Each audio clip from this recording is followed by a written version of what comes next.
You're watching National Streaming Sports. Over 20 podcasts, 70 shows, and a 3.5-star rating on Roku TV.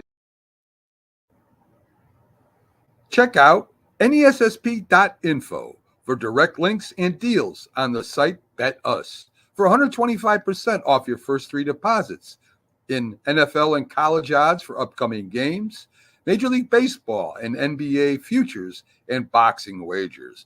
Also, check out Fanatics sportswear for your favorite teams, and also network merchandise, retro, Northeast Streaming Sports, National Streaming Sports, Big Football, and the Mac and Jack Sports Show t-shirts.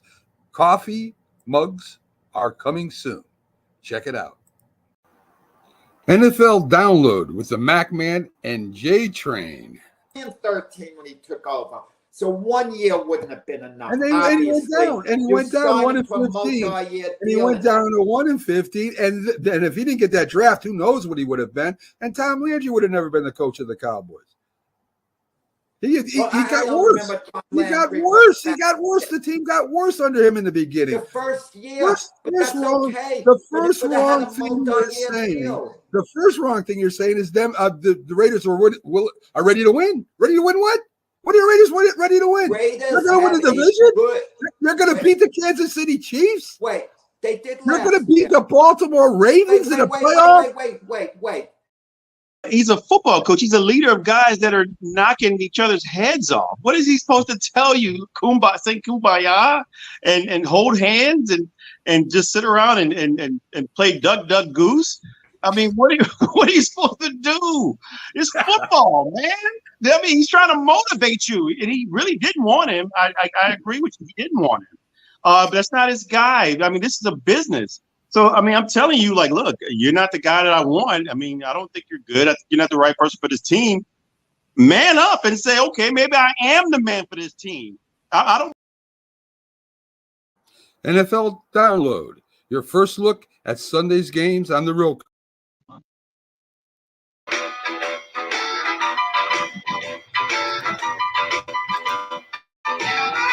Yes, James.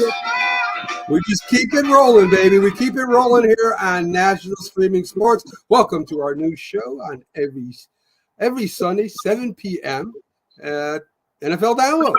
Hope you guys are out there waiting to join us and ready to come on and ready to provide your comments as we cover all the early games, keep you updated on the late games, and we'll preview Sunday night and Monday night's game. We might even have a special guest in here for you, James. So, James, if I was going to tell you, now you don't know nothing about the game. If I was to tell you that your quarterback threw for 92 yards, didn't throw a touchdown, that your offense didn't score a touchdown, what would you think? Would you think you won or lost the game? Of course, I would think we'd lost the game. Well, it doesn't happen in Chicago. It doesn't happen there, James. I mean, you can throw 50%. You can't run the ball. It doesn't matter because the Bears defense and their special teams say, guess what? We'll win the game. We don't need you. We don't care who plays quarterback. We're going to win the game. And guess what they did? A bonehead play by the Tennessee quarterback, Levis, at the end of the game. He decides to try to flip it out there while he's going down. They're winning the game. The game is over. Throws it. The Chicago Bear defensive back takes it in for the touchdown. And Chicago wins the game, James. 24-17. They came back and won that game. What are your thoughts on that game? Totally ill-advised throw. Yes, it's just not. I'm pretty sure the coach is Monday morning is going to be a really bad day for the quarterback room. You just don't do that. If you have the momentum, your game, they're coming back. You want to be able to at least protect the ball. And he didn't. Will Levis did not do that. And kudos to the defense and the special teams of Chicago because they kept them in the game. And you would think, as we tried to discuss this morning, that Caleb Williams has a lot of weapons at his helm, but he had no access to them because the defense of Tennessee just shut that down. But Chicago's defense also just found a way to win the game and their special teams as well. So they're 1-0 and Tennessee's 0-1. Unbelievable. So Caleb Williams gets the victory, rides with the team. He gets his victory. We talked about quarterbacks in their first games, and we'll get to that as two of the quarterbacks are playing in their later games. But first, let's get to Miami and the Jacksonville Jaguars. Again, Jacksonville jumps out fast. They're ahead. Tyreek Hill gets pulled over, handcuffed before the game in the car. What's going on? All the NFL players on all the networks are like, why don't they just let him go? He broke the law. That's why I don't let him go. They have to arrest him. It's part of the law. Sorry, I know you guys think you're better than everyone else, but you're not, okay? You're just a regular person like me and James. So he had to pay the penalty. They did let him go. He went in, and guess what? Tyreek Hill catches a 70-yard touchdown pass as he turns on the burners. How do you let him get behind you, James? We say this every game. How do you let Tyreek Hill get behind you? And he does. Not just him, Jalen Waddle as well. I mean, if one guy's going to beat you, or one guy's he's going to show some speed, you're going to double him, you're going to leave another guy that's just as fast wide open. So it's just really hard. They held him for a little bit. They held him maybe in the first half, but I think momentum is always some play that changes momentum. And that one play with when they're going to close the game out, make it 24 to whatever it was, Travis Etienne fumbles the ball before he goes into the end zone. Yes. That momentum shift turned the tide. That gave them all the momentum. And here you go. They scored. They got that one last field goal to win the game. And that was it. I mean, look, a great game. One of the better games. I mean, it was a little defensive, which I credit Miami for playing a good defense. Normally, they don't have a good defense. They normally give up a lot of points. Both teams played good defenses, but Miami comes from behind. It ended up being a push as they were favored by 3. Vegas gets it right again. We always talk about, and we talked about this, Atlanta Falcons are going to make a deep run in the playoffs. They got Kirk Cousins now. They got all this talent. They got the best tight end in the league. Their defense has gotten better. Not when you're playing an NFC North team. As I said this morning, James, I said it right on the Big Football Show. That Pittsburgh defense is no joke. You're not going to go in there and do what you want. You're going to have to earn everything. Kirk Cousins struggles. He throws for a touchdown, about 2 interceptions. He's getting sacked at the end of the game. And guess what? I don't care who the quarterback is, because Fields played okay. And Russell Wilson probably would have played okay. They got to pay that kicker. I think the kicker should be the highest paid player in the league right now, James. That's what I think.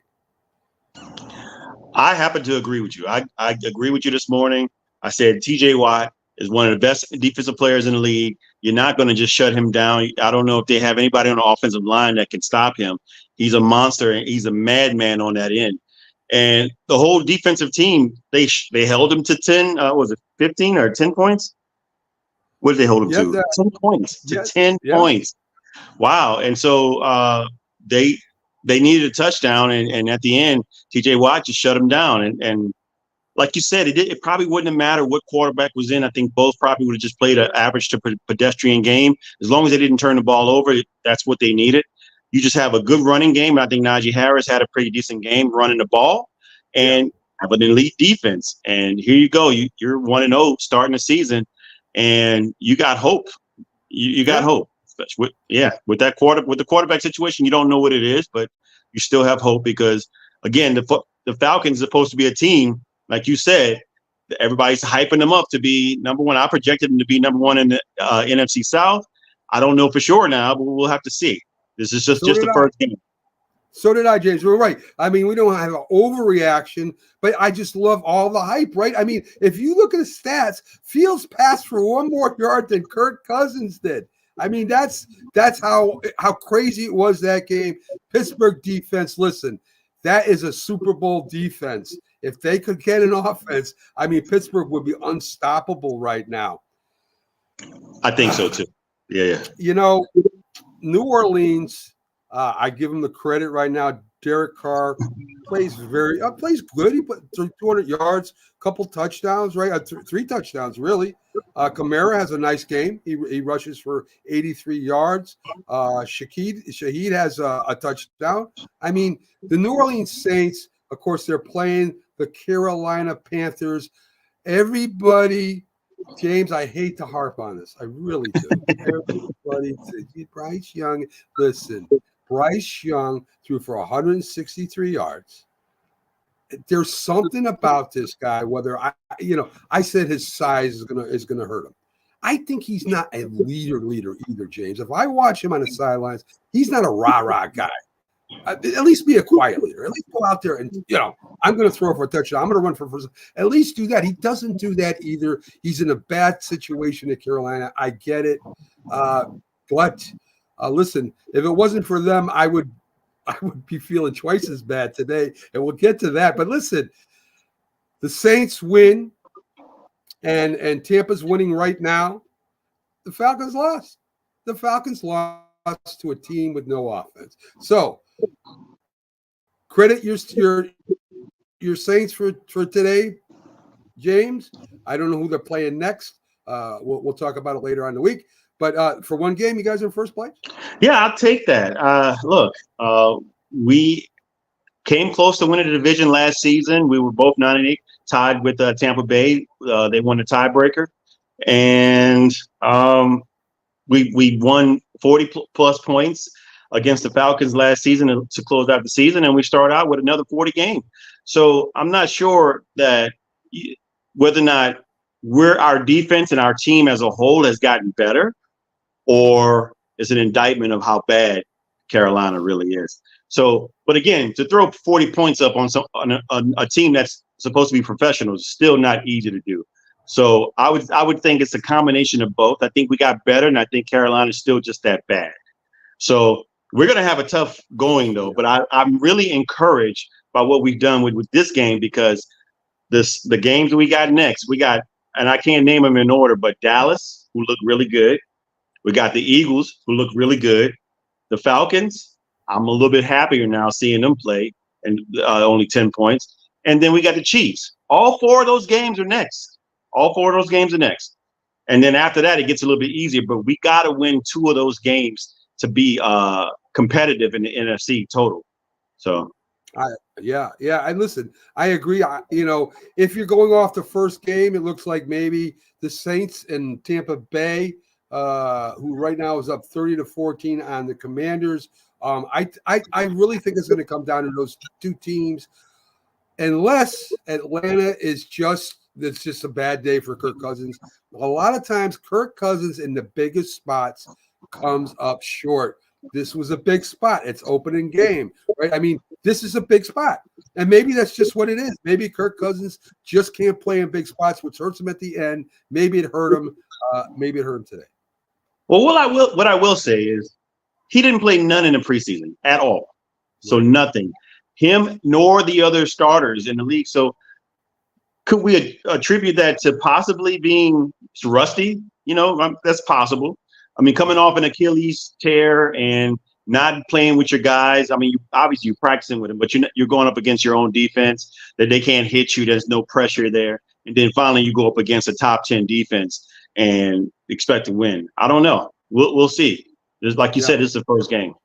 Yeah, it definitely is. And my heart is heavy, James. My heart is heavy because my Giants, and I said this morning on the Big Football Show, I don't know. I can't even predict what they will be. I can tell you what they were today. They were terrible. And, the defense in the beginning was playing well. Dexter Lawrence is an animal. But, Brian Burns really didn't do nothing. Thibodeau didn't do nothing. There was really no pressure at all on Sam Darnold, who had a great game. I mean, he was efficient. He threw well. Aaron Jones is an animal still. I mean, the guy hasn't missed it's a great pickup for Minnesota. The Minnesota defense and Flores just kept Jones under duress the whole game. He threw a pick 6. Every time they drove down the field 2 or 3 times. They couldn't punch it in. I give Minnesota a lot of credit. I think the Giants still have a long way to go. I think they'll get better. I hope they get better. For God's sakes, they can't get much worse. But it just that the Giants didn't look together. They look really sloppy out there. A lot of penalties, a lot of missed opportunities, drop balls. I mean, they just didn't look like they were ready to play today. Minnesota came to play. I gotta wonder, Mac. I gotta wonder. You gotta take this with a grain of salt. You and the fans are going to wonder at the end of the season, did they make the right decision in letting Saquon go? I mean, you're going to look. I mean, I don't know. We'll see towards the end of the season. But if we have to go off the first games, he scores 3 TDs, and Daniel Jones throws 2 interceptions. No TDs. Yeah. And listen, Saquon was our only weapon last year, and and even when the backup quarterbacks went in, Saquon kind of kept it together for us. If I'm going to be honest, the only thing I got to say about that, James, is I don't care anymore. I just think it's done. What are you going to do? I wasn't in a position to stop it. I know a lot of fans. I know the owner wanted to keep him. Maybe the owner stood up to the GM and said, "Listen, sign Saquon." Yeah, he's the power to do it, right? But he said, if he ends up with a rival team, I'm gonna be upset. Well, there you go. Be upset, I guess. I don't know. But Wellington Mara is the owner. He had the opportunity and the power to say, no, you're not letting him go. Sign him, right? But they didn't. So anyway, it is what it is. And Saquon's gone. So I mean, I don't know what do you do? You sit there and cry about it? You can't. You can't. But if there is a silver lining, Malik Neighbors looked good for you guys. So there's some hope there, I think. You just got to be able to get him the ball, man, out of space. And like you said, I think Flores, you got to give credit to Flores' defense too as well.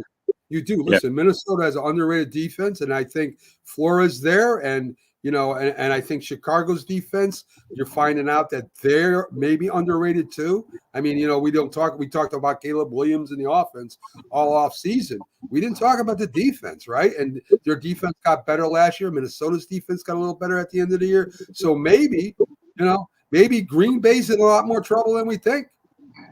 Right? And NFC South looks pretty tough. Yeah. Yes. We'll see how Detroit does tonight. Yeah. I think they're going to be pretty tough as well.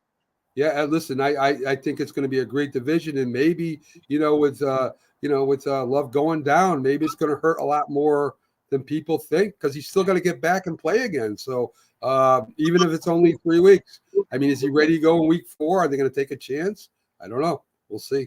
They're starting at the bottom of the division right now. Yeah. And not that they're not a talented team, but we'll see.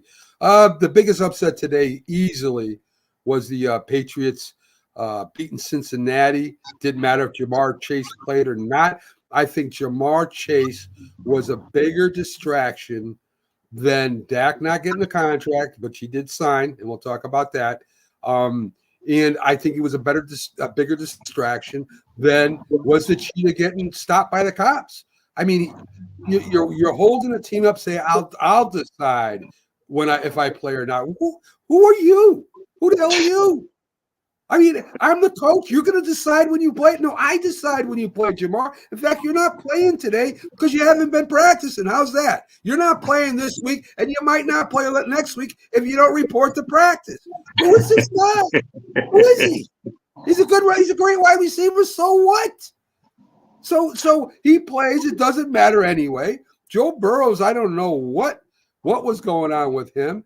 New England's defense looks like New England's defense all the time. They're going to keep you in the game. And listen, Jacoby Brissett didn't have to do a lot, right? I mean, if you look at the stats, Stevenson was the main guy there. He ran for 120 yards in TD. Brissett only threw for 121 yards. So it was all the running game and defense. So, go ahead. Good, James. The Patriots as a whole rushed for 163, and they rushed for 4.7 yards per clip. So they dominated the field running game. That means they dominated a time of possession as well. Yes. Yeah. So I mean, great game plan, right? I mean, that's what you had to do against Cincinnati. Keep Burrows off the field. Burrows only had 164 yards passing. That's not Joe Burrows. That's somebody else. So, maybe he's not as healthy as we thought he was. Maybe he's not. Let's see what we got left. Okay, we still got those 3 games are still going. Dallas right now is up 33-10, James. That's over. There's 9 minutes left. I mean, come on. I mean, Watson's still quarterback, and they're not doing it. I mean, the Brown fans have got to be going out of their mind right now, James. Oh, they've been booing since the third quarter. Threw an interception off the receiver. Dallas has the ball back. That defense is playing out of its mind. Out of its mind. They talk about Dan Quinn. Hell with Dan Quinn. The hell with Dan Quinn. We got Zimmer as our defensive coach now, right? I mean, this team is just. I mean, they're scary right now. Zimmer's he's always been a great defensive minded coach. Yes, he has been. I mean, they're just flying around the field. They're hitting hard. I mean, they look awesome right now. So anyway, great win for the Patriots. Good for Gerard Mayo. I mean, I'm happy for the guy. First year. I still don't think they're gonna get in the playoffs this year. But hey, if they're competing and this is your first year rebuild, James, I mean, what more can you ask for as a Patriot fan? It's a great way to start off. I will say regarding the Bengals, they're missing Joe Mixon. Their run game was non-existent, and they didn't have Higgins as well, T. Higgins. I think he pulled a hamstring and he wasn't able to play. So I'll be interested to see how much they get better once they get a player. But again, I don't know who they got running for them now. It's just not good offensively. And then maybe some of the Zach Moss got Zach Moss ended up with, he scored a TD, right? 44 yards. Yeah. So not a big game from him. And listen, T. Higgins, does that surprise you? Here's a guy who's holding out for another contract too, and he gets injured in the first game. I mean, what is that? I mean, dude, you got to at least make it through the season. I mean, if you want a new contract, these players drive me out of my mind. We already talked about the Bears, and it was Levitz again. I mean, even Terry Bradshaw said it was a stupid play. I've never heard a network announcer say that was stupid. He actually said it was stupid. So, what play did he say that? Levitz, when he threw that interception at the end of the game, he actually said it. He was stupid. I've never heard that before. So anyway, not looking good for right now for the Commanders or the Broncos. I know Knicks did throw for a touchdown, but the Seahawks still 26-13. There's still 8-11 left in the game. They still got time. The Bucks, I think, I don't care. They got almost a full quarter. I don't know why it's, sometimes this update doesn't recycle too fast anyway, I should say.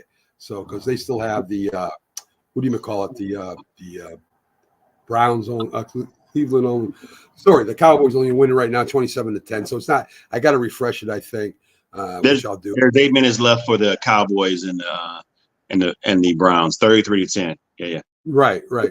I got that one on, so I'm watching that as we talk.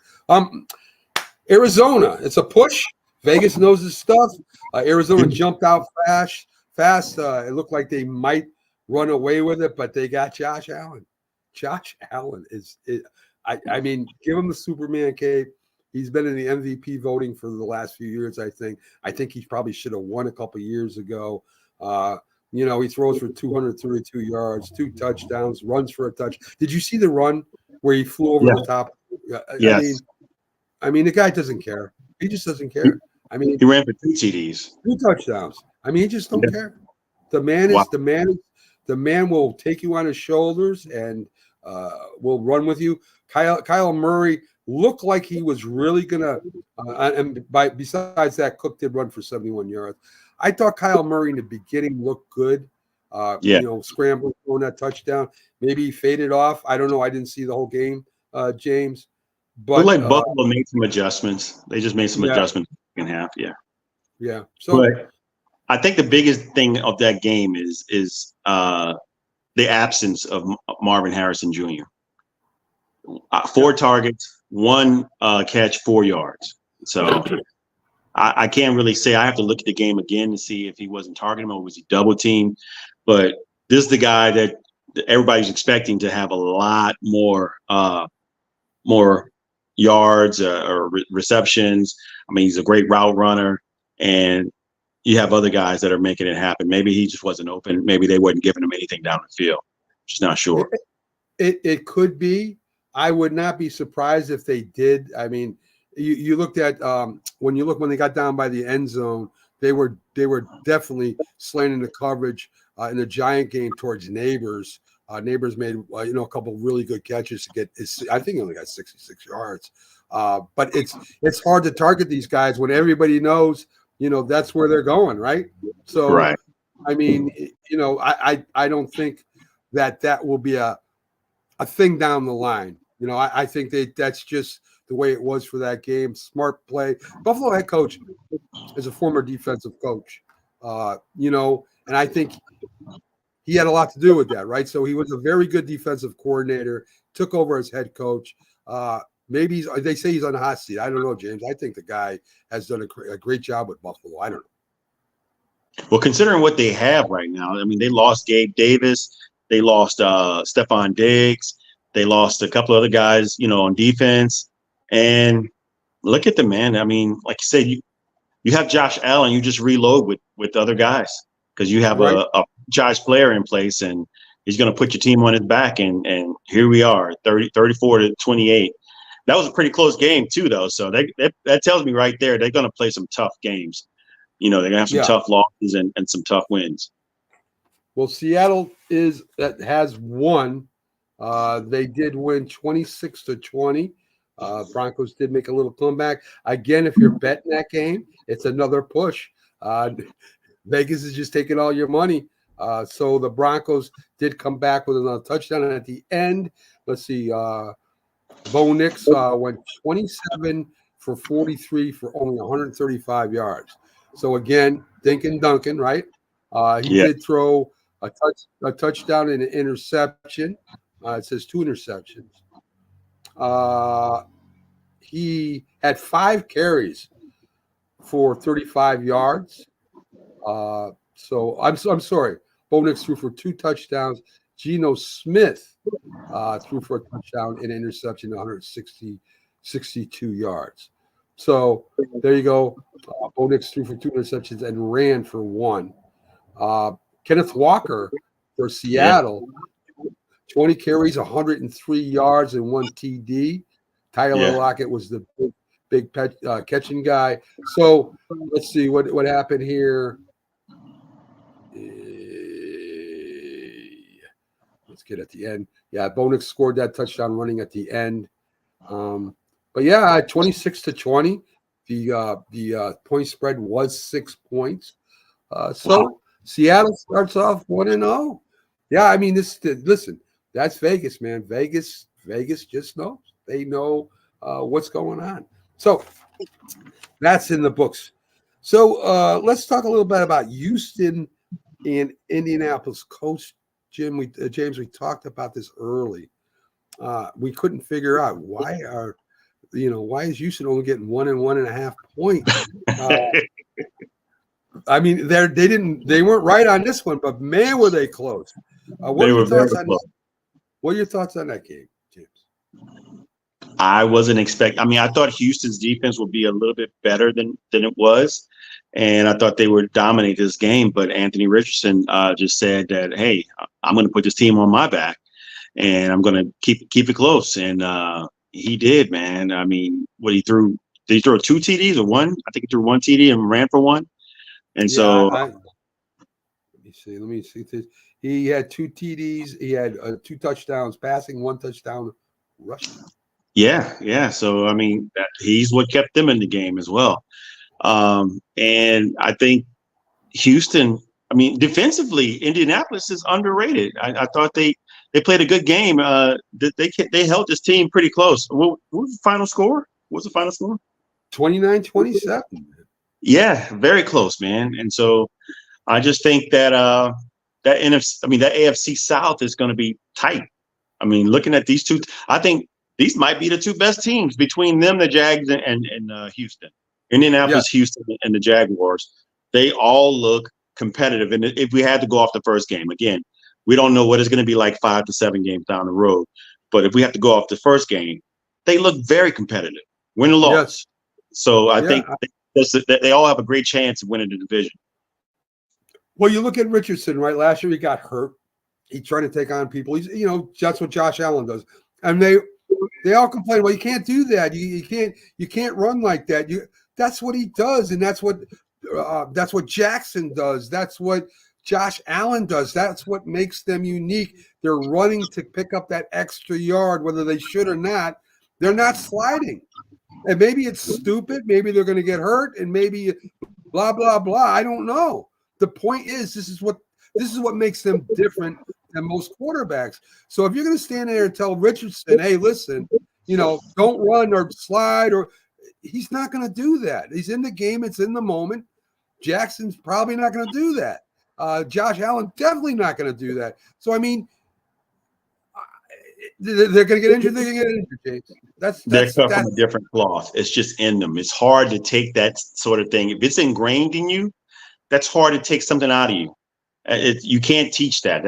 I think it's just a guy that's saying, I'm going to be better than you. I'm going to come through you and get the next yard or touchdown. And whether or not you're supposed to be doing it, I agree. I would prefer my quarterback to slide so that we can preserve you. But these guys, you got to look at them. Okay, look at for what they are. Their shelf life of their prime years, probably maybe 10 to 12 at most, with them being that type style of player, because they're going to get beat up. I mean, you look at Cam Newton. You saw Cam Newton's prime was 2015 when he went to the Super Bowl and MVP.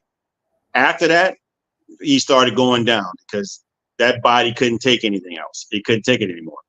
Yeah. And so it's probably going to be the same for these guys too. I would think so. I mean, I don't know any quarterbacks, again, that can absorb that kind of punishment and have a great career. I mean, in that little spot and that time frame, yes, they're the best. They're one of the best at that time frame. But as you said, as the years go on, and these 300-pounders are running 5.1s and 4.8s now. It's not like you can just run around these guys anymore easily. I mean, and they're going to hit you. They're going to hit you hard. So I don't care how big you are as a quarterback. You still got to mess up with a 360-pound lineman that's almost as fast as you, right? So, I mean, that's definite. So, as we said, San Diego did beat Las Vegas Raiders 22-10. I thought that the Raiders defense would keep them in the game longer. I don't know. I didn't watch the game, James. All I know is that, from the stats I got here, Dobbins had a 12-yard run. Herbert did have a touchdown pass at the end of the game. We talked about the quarterback position for the Raiders. They don't have that franchise quarterback, that quarterback that's even really a starter on their team. Never mind franchise, a starting quarterback. And, the Raiders defense is going to be good. I think Jim Harbaugh might have played it as a smash mouth football game. That's what he is in college. I think that's what he did. Because Herbert really didn't throw the ball all over the field. I don't know. I thought the Raiders would give him a better game, to be honest with you. Man, I really thought so as well. And I think the Raiders still have some opportunity to iron some things out because I like their defense. I watched some of the game myself, and I think their defense is good. It's very good. I like their front that they have I think it's Wilkins and Max Crosby. They're going to be good, man, but they're not going to be. They're going to be competitive, I think, in their division. Was that the AFC West? AFC yes. West. Yeah, but that's for Kansas City to win. There's nobody else in that division that's going to be. I don't think so either. I mean, we could. I mean, again, it's only game one, and maybe they normally you improve as you go along. I don't know what the Raiders can improve on, as you've seen in the opening. I played that clip. where Jack said the Raiders have a good team, and they don't right now. And it's not that they don't have a good defense; they do. But when you're going up against teams like the Chiefs or the better teams in the NFL, I know they beat the Chiefs near the end of the year last year, and that happens to all great teams. You get beat by a team that's not good as you. It just happens. Right. But to consistently to play good teams and beat them, they're not that. They're definitely not that right now. I don't think San Diego is. I don't think Denver is right now. I think those teams will be all around maybe 7 and 8, 8 and or 7 and 10 and 9 and 9 and 9 and 1 or whatever. I just don't think any of those teams in there are competitive.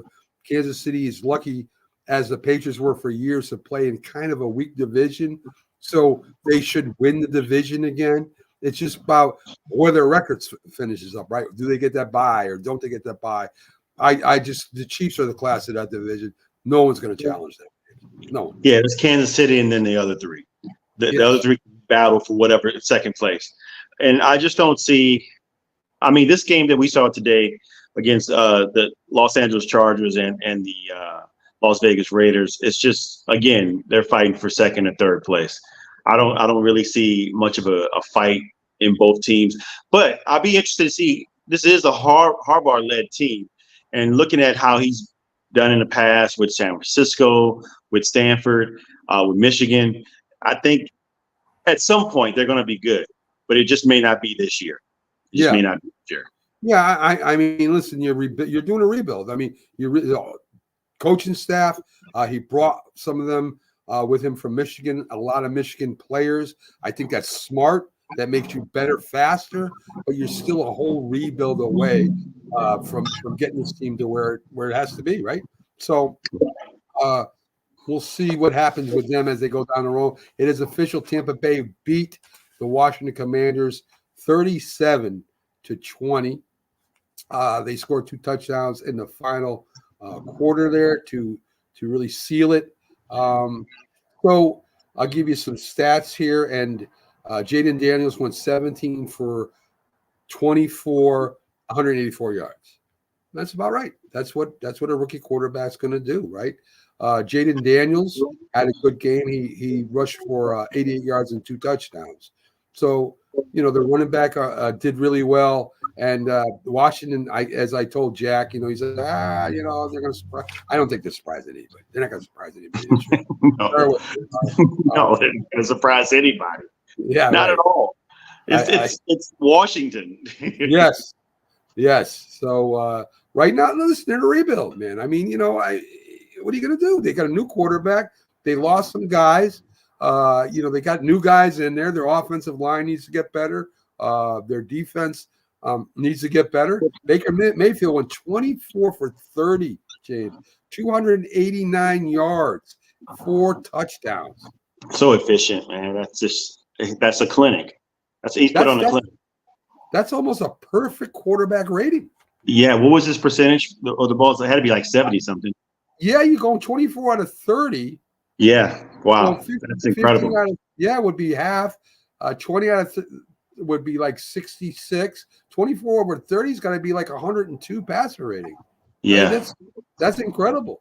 No, he's got to be close to a perfect passer rating. He's like 150. Yeah. I mean, look, Baker Mayfield, and not that I feel bad for him, because I think when he was with the Browns, he had a good couple of years. His rookie year had a real good year. But he got into commercials. I don't know if you remember the commercials. Oh, yeah. He was smelling his own. He was reading his own headline and smelling himself. Yes. For sure. And they had that. He had the key and he was sleeping in the stadium for sure. The wife was great. They were funny commercials. Yeah, I guess, but I think when you do something like that, you've got to be real good, right? You know what I mean? If you're gonna go out there and talk because he got a lot of. If you remember, he got a lot of sass from them commercials. He really did. People were complaining that maybe he was not studying and practicing hard enough because he was doing too many commercials. Of course, he did it before the season started. But again, maybe the offseason he didn't. I don't know. And then we made fun of him saying, well, Watson changed the locks, you're out, because, that was a bad thing that happened with him. Chris Goodwin has 8 receptions, 83 yards, 1 touchdown. Goodwin's a great receiver. But it looks like he spread. Him and Mike Evans are still a great dynamic duo. He spread the. It looks like he spread the ball around.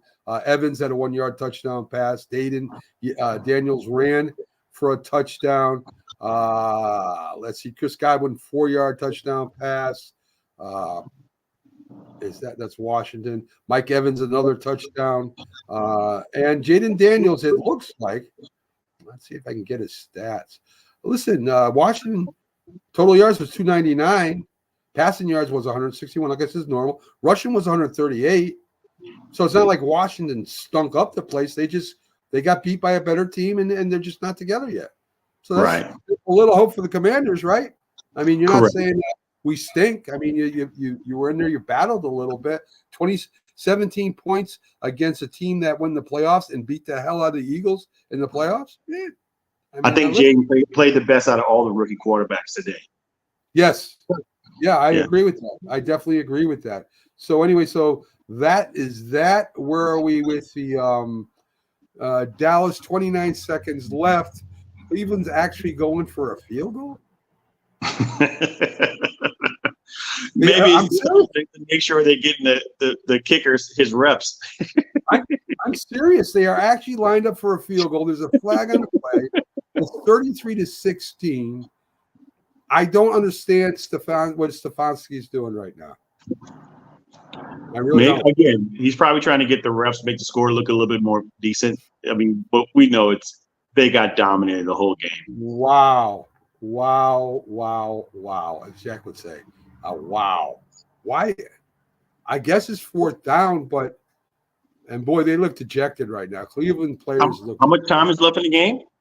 29 seconds. Oh, come on, man. Just take a knee and go in with your tail between your legs, man.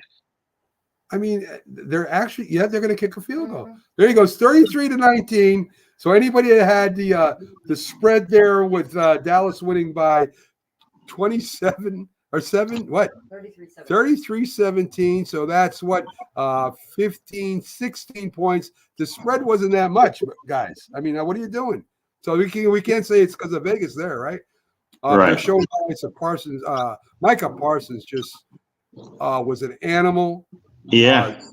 Zimmer is the right guy for that defense. I mean, listen. I mean, I know Dan Quinn was supposed to be, a great defensive coordinator. A lot of people liked him, but it showed in the playoffs and at the end of the year, Dallas's defense didn't look good. And if this is how they're gonna, let me give you some stats here: 23 pressures, 6 sacks, 2 turnovers. Right. I mean that defense. That is a defense that could. Maybe I was wrong. Maybe Dallas does have a good year this year. They probably do. They probably do. They got the contracts out of the way, so that's no distraction there. And these guys look pretty dominant. And then you have a defensive coordinator that's not a player's coach. He's a coach's coach. So I'm not here to be your friend. Maybe that's where Dan Quinn. What's his name? Quinn. He probably was a player's coach. And remember, there was a big what to do with him and Mike McCarthy too. Yeah, there was a pull, just like with the Giants with their old defensive coordinator. There was a pull. Maybe. I mean, I know Dan Quinn ended up going on to be the head coach of the Commanders, which maybe he's a good head coach. We'll find out. I know he coached Atlanta to a Super Bowl one time or whatever, which they lost. I think I was the one they lost to the Patriots. That is. But the main reason that they got to the Super Bowl, though, is because of the coach that coaches the 49ers. That's a very good point. Very good point. So, listen, Eagles, watch out. Watch out. Dallas ain't playing either. I know, again, first game, they're playing the Ravens next, Dallas. Ooh. Oh, Wow. the Saints? Are they playing the Saints next? That's what I thought. I said that's what I got to deal with the Cowboys, the Eagles, Saints. the They're 40, playing the Saints. Falcons. Yeah. They're playing the Saints, and then they're playing the Ravens. So this will be a good litmus test to see if Dallas's defense is really this good, or if the Saints' offense has improved or not. We'll see. Yes, that's very, very interesting. Wow. Anyway, let's get a little news before we review the games. Thank God we're playing the Commanders. I'm glad we're not playing Dallas or the Eagles next. Thank you. I mean, maybe we don't get beat as bad. Dak, 4 years, as we said, $240 million, $231 million guaranteed, $80 million signing bonus. And, I mean, I know you make the big bucks, and that's kind of boring to you, James, but to me, that's a lot of money. And you're going to have people saying, well, he earned it. I don't think anybody in football earns $80 million for a signing bonus. I mean, that's, that's a lot of money. So, but anyway, he got paid. Dallas looks good. So everything's happy right now in Cowboy land. They gave him $1 million more than the highest paid guy, and that was right. Deshaun Watson. Yeah. And guaranteed money, yes. And guaranteed money. So we got there. Everybody had complained about it. All those owners that said, oh, you gave him all that guaranteed money, blah, blah, you ruined everything. Well, they weren't going to do that. Guess what? You're going to do it. And Dallas did it. I don't know if Dak would have left if they waited till the end of the year and just gave him the same offer. I don't know. But I don't think it would have been higher by then. I think what he did now is going to set the precedence for it to be even higher next season. So it would have been higher. So I knew they were just bluffing.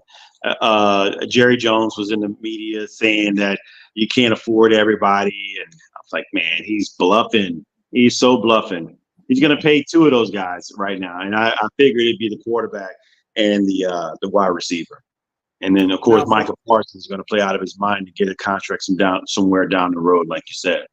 And he started that tonight. What I heard now, James, and this is what I heard, and I believe it because the guy that said it is pretty credible. The signing bonus doesn't come from the team; it comes from the owner. Really? That's not part of the contract. A signing bonus actually comes, it's almost like a personal check. Wow. And that's why Cincinnati cannot match the contract that Jefferson and that Jesus God, the Dallas wide CeeDee Lamb just got. Yeah. They don't have that type of money. The owner doesn't have that money. I heard, again, from a guy who's pretty reliable, that the owner, Brown, it's a family business, actually went out to get a loan to try to pay this guy. What? Yes. Why are they in the business of owning a football team? Because this is Brown. It's a Brown family. They've owned the Cincinnati Bengals forever. They're just not a big market team. They're not. Gotcha. So this is what I heard. Now, if anybody knows anything different, I mean, comment in the comment section or let me know, by any way you can. This is from a guy who really knows what he's talking about. So the signing bonus is not part of the actual contract by the organization. It's a separate thing. And that's I did not know that. I did not know that at all. We got a game tonight coming up very shortly. We've got, and it should be a real good one. We got the Los Angeles Rams against the Detroit Lions. We've talked about this earlier. Listen, I love the Rams here. I love the 3.5 points to bet. If I was to bet, and remember, Bet Us is a sponsor. All you got to do is hit that QR code at the top of the screen that you're watching right now, and it will bring you directly to the site. I love the Rams as an underdog here. Of course, they're playing in Detroit. I think the Rams will beat the Lions tonight. I got to disagree with you, my friend. Again, I'm just going to stand solid on that. I just think that the offense and the defense, and they're young and hungry. They're just, and especially after that last NFC Championship loss, I just really think they want to come back and be dominant, and they are going to be dominant. There's just too many weapons, man. I don't think the Los Angeles Rams has the answer for that. I think they have their own good offense as well with Puka Nacua and the running back, was it Williams? I forgot the kid's name. He was like a yard rusher. Yeah, they're not forget about themselves. And they have don't good forget about Cup. Don't forget about Cup either. Don't forget about Cup. And of course, the quarterback. The quarter, he's coming back. He's probably got a little bit on his mind and wanting to beat Detroit. But man, I think by 7 at minimum that the Detroit Lions will win tonight. They have a target on their back now. They're not taking anybody by surprise now. They are the team hunted now. They're not the hunters. They're the hunted. And I'm telling you right now, I like the Rams this year a lot. I think they challenge San Francisco over there in the West. I really think they're that good. They have Seattle's number. I know they can beat the Cardinals. I don't think win both games because it's division. You never know. But I think they can both. They're head and shoulders above both those teams, and I think they're just right on the cusp of the 49ers. I think they can split with them this year. I'm telling you, James, I think this is one of those teams that almost did it last year. They're a year older. They're played together for a year. They found out they got a running game now. And listen, that coach over there is unbelievable. And I think this is prime for an upset. I know you're standing with Detroit. It's going to be interesting. But we got something to talk about, come Wednesday on the Northeast Professional Sports Show. But I think this is prime pickings, man. It's a low fruit. You can grab it. And I would love to see. Listen, I'm not taking nothing with Detroit. I got Detroit winning the division. I think this is just one of those games. It's the first game. They're the first game. Yeah, they're the Patriots right now. That's what I look at the Rams as. They're the Patriots, and the Detroit Lions are the Bengals. Well, if Detroit doesn't come out hungry, if they come out reading their own clippings and smelling themselves, then maybe I think they could possibly lose. But if they feel the need, like that last game and how they lost was a letdown, and they want to come back and win, I just don't see the Rams not stopping. Yeah. Okay. All right. So, like you said, we got something to talk about Wednesday. Yeah, we do, and definitely, you can either bet with me or bet with James here. Detroit's at home, right? They are at home. So really, they're saying that Detroit. It's a home field. They're really saying that the Rams are really a half a point favorite. I mean that Detroit is only half a point favorite because that's a 3-point being at home thing. So Vegas is kind of on my side here. I don't know. We'll see. They sure are. I got to keep my fingers crossed now because they've been right about most games. We got tomorrow night. We got the Jets against San Fran. I know we're opposites on this one too. Listen, until I can see Aaron Rodgers beat the 49ers, I don't think he can because he hasn't done it in the last 3 or 4 times. The Jets defense is awesome. I think the 49ers defense is awesome. I think, again, Jets only got one receiver. They only got one real receiver. And listen, Purdy has like 3 or 4 he can throw to. He's got a tight end. That's unbelievable. Samuels, unbelievable. He's got Ayuka, unbelievable. McCaffrey out of the backfield, unbelievable. I mean, he's got 4 receivers to Rodgers 1. If the Jets can run on the 49ers continuously, they'll win. I don't think this happened. We'll see. I agree. Look, I agree that the 49ers defense is really good. And their offense is really good. And they're going to try to repeat. But I think the Jets are just being slept on. It may not be this game. Maybe they lose this game. I got them to beat. That's my upset special of the week. And I like them to win in San Francisco, but not by much, maybe by 2-3 points. But yeah, I just think the biggest key factor for this game will be whether or not the offensive line, the newly revamped offensive line for the Jets, can hold up against that defensive front. And that'll be, if they can give Rodgers time. Rodgers is still, regardless of his history with the 49ers, he's still that dude. if they can give him time. He's not the dude, the MVP dude. Don't get me wrong. He's still 40. There's still some regression there, but he's still 80% of him is better than most of the guys in the league. If you can get 85% of that guy, you still got a great quarterback there. He's still got an arm, and he still can throw receivers open, and he's still got timing. Yes, I agree with all that. But against San Francisco, for some reason, once he gets hit once you hit him, and I know the Jets fans, like I said, I know when he gets sacked, they're all going to be holding their breath to see if he gets up. And, that's once you rattle this guy, he's a different quarterback, like every quarterback. But I'm not taking away nothing from Aaron Rodgers. I think he's still a very good quarterback in this league. So, James, we're almost at the end. Tom Brady. I think we discussed it earlier, or maybe we discussed it before the show. Not impressed. He was okay. He was good. He didn't tell me anything that any other color analyst didn't.